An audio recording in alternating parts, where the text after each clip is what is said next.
Удар по российским войскам на родине Януковича. Лукашенко в реанимации, а в Москве заговорили о завершении войны и достижении целей. В эфире «Нехта». Самые важные и интересные новости к этому часу. В Украине на закрытых совещаниях чиновники обсуждают новые ограничения для пользователей Телеграма. Дойдет ли до полного запрета приложения? Конец войны или обман? Что стоит за громким заявлением главы службы внешней разведки России о целях так называемой спецоперации? Американцы восхищены подозреваемым в убийстве. Что известно о деле Луиджи Манджоне, который застрелил гендиректора крупнейшей страховой компании? Друзья, всем привет! Буду рад вашему лайку, подписке и репосту. Вы прекрасно знаете, что для нас это очень важно. Также оставляйте свои комментарии. И спасибо вам за обратную связь. Об актуальных и важных событиях прямо сейчас начинаем. Взрывы и детонация в оккупированном Янакиево Донецкой области. В местных чатах пишут, что в склад боеприпасов армии РФ прилетели 3 ракеты «Хаймарс». Как минимум несколько домов на родине беглого президента Януковича разрушено. Дошло до того, что самопровозглашенные власти объявили эвакуацию. На момент записи выпуска известно, что переселяют жителей 11 улиц на окраине города. Просят взять документы и минимум вещей. Как видно на Google-картах, в районе отселения находится промзона, где под прикрытием мирных жителей можно расположить как военную технику, так и боеприпасы.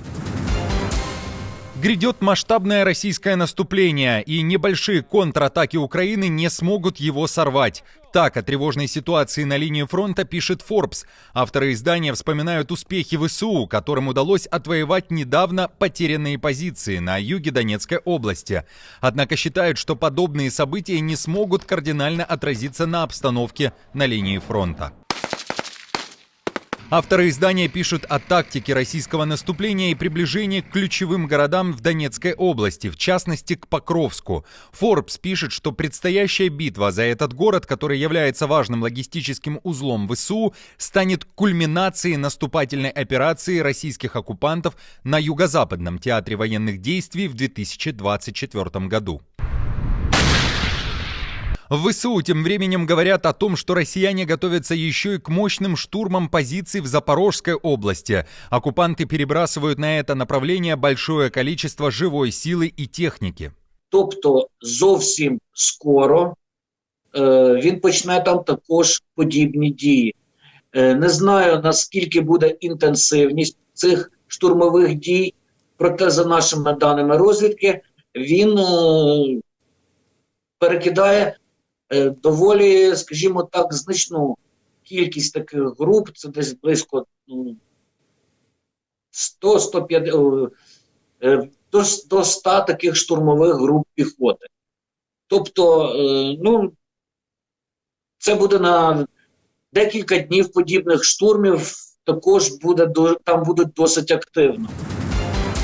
В США ответили на вопрос, обсуждали ли с правительством Украины снижение мобилизационного возраста для новобранцев. В Госдепартаменте уверяют, что готовы вооружить и обучить украинцев, если мобилизационный возраст будет снижен.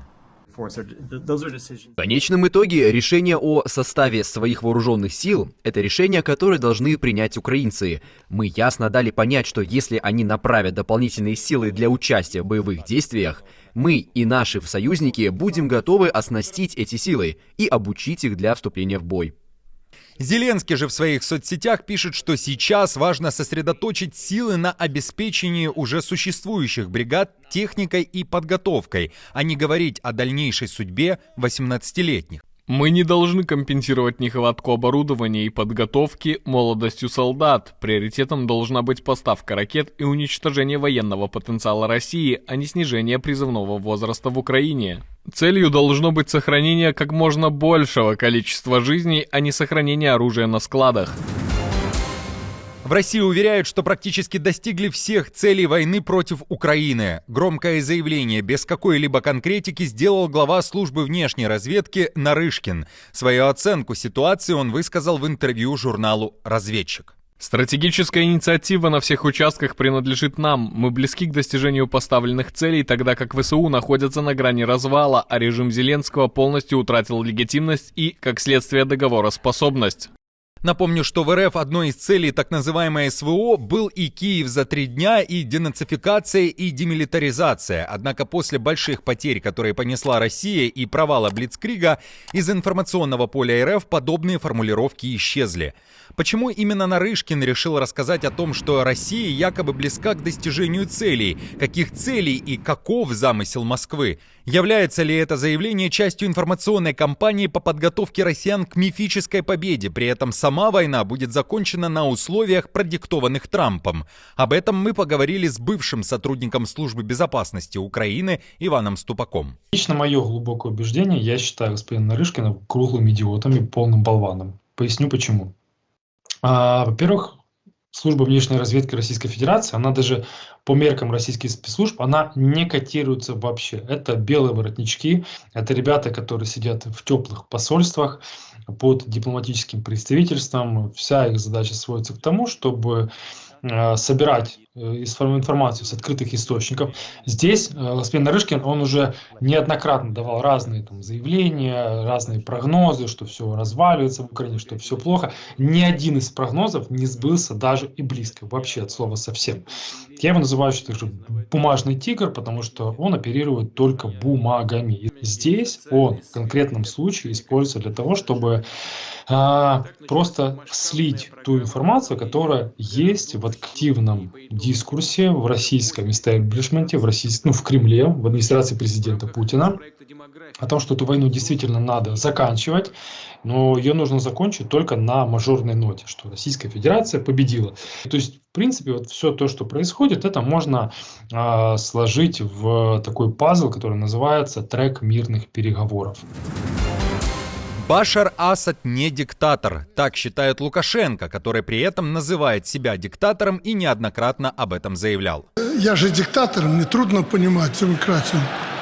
По мнению Лукашенко, беглый сирийский президент не может быть признан диктатором, так как не имел для этого необходимого ресурса. Кроме того, в очередных заявлениях Лукашенко уверяет, что Путин поделится своим орешником, в котором пусковая установка якобы вся белорусская.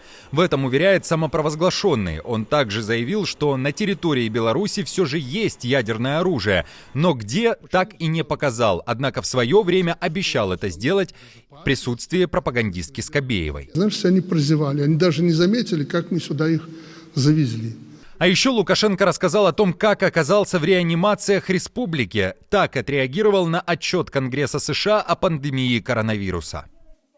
Мы должны беречь свое здоровье, и вот пандемия это показала. Мне тут особо тоже хвастаться нечем, потому что люди погибали. Я в реанимациях постоянно был. Сахарный диабет был на первом месте. По-моему, сердечно-сосудистые заболевания. Это откуда? От нашей лени. Поэтому я вас подталкиваю. На улицу.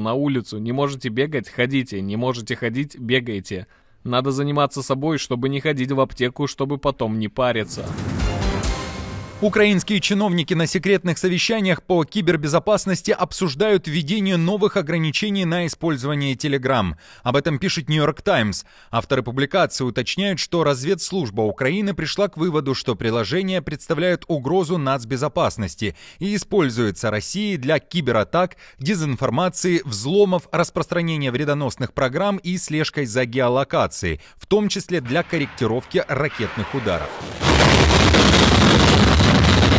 При этом речь не идет о полной блокировке этого приложения на территории страны, только о некоторых ограничениях, каких именно не уточняется. New York Times пишет, что украинские власти обеспокоены зависимостью страны от Телеграма, которым пользуется большая часть населения, и это приложение стало для многих основным источником информации. Украине будет нелегко отказаться от Telegram. Согласно недавнему опросу, проведенному частично по заказу правительства США, примерно 70% украинцев используют Telegram в качестве основного источника новостей. Когда воют сирены воздушной тревоги и на украинские города падают ракеты, люди заходят в группы Telegram, чтобы получать обновления в режиме реального времени. Правительство транслирует официальные объявления и собирает разведданные на оккупированных Россией территориях через приложение. Могут ли в Украине полностью запретить Telegram и почему действительно в нем видят угрозу? Эти вопросы мы обсудили также с бывшим сотрудником Службы безопасности Украины, который знает, как действует в том числе российская агентура. Я категорически против запретов, поясню почему. С запретами мы не сможем добиться развития украинского общества, потому что если мы будем запрещать, окей, давайте сегодня запретим Telegram, потом мы увидим, что российские спецслужбы присутствуют в WhatsApp. Надо запрещать и WhatsApp, потом запретить нужно Viber, потом запретить Signal, потом запретить смс-ки, потом запретить смартфон, потому что там российские спецслужбы. Все начинается здесь, все начинается с умов. Но сейчас вопрос стоит о деструктивности Телеграма. Если он настолько деструктивен, то не запрещать, а уходить от него, и пусть он останется где-то в забвении, пусть им пользуются какие-то маргиналы, но основные ньюсмейкеры должны оттуда уйти и вот оставить еще раз в забвении его. И, например, президент, премьер, там, например, Ермак, Подоляк, все закрывают свои представительства, и Telegram теряет какой-то процент трафика.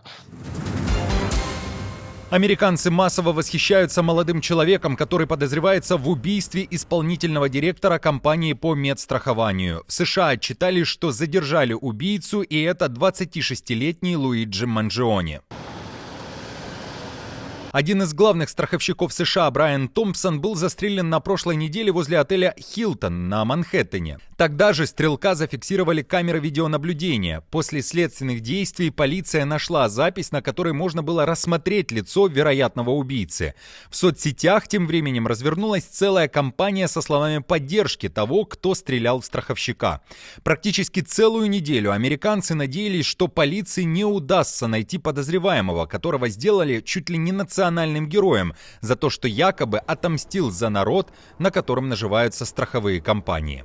Власти раскритиковали такую поддержку убийцы.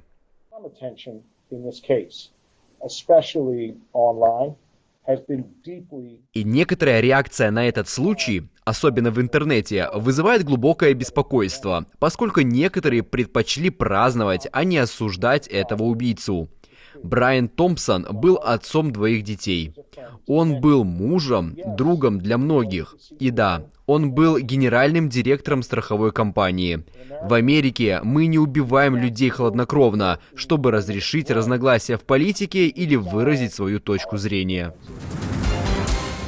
Друзья, на этом все. Не забудьте оставить свой лайк и комментарий. Мы же с командой продолжаем следить за самыми важными новостями. Оперативную информацию от Нехта ищите, как всегда, в наших телеграм-каналах или на платформе X. Спасибо вам за доверие и то, что остаетесь с нами. До новых встреч и хороших вам новостей.